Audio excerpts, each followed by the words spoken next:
6 News Sports. Tonight was the first and not likely to be the last Huskers Open practice, with all proceeds from the ticket sales going to 1890 Nebraska, the Huskers NIL initiative.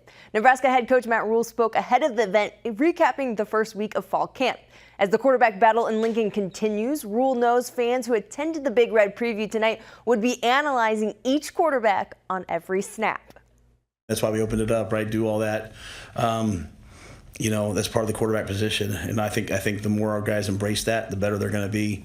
That being said, to your point, it's every day can't be a great day. There's some good days, there's some bad days. Sometimes you drop back to throw it, and the receiver runs the wrong route, and you have to scramble around.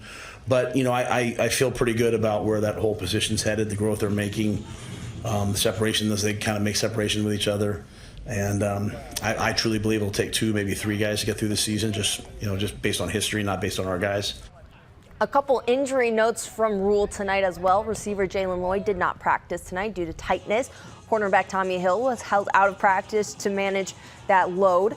And Princewell Uman-Mialan was out with a minor knee bruise. Defensive back Marquise Buford was out also after banging his knee in practice. And offensive guard Henry Latowski, the only player to most likely miss more than a few days, had a calf injury.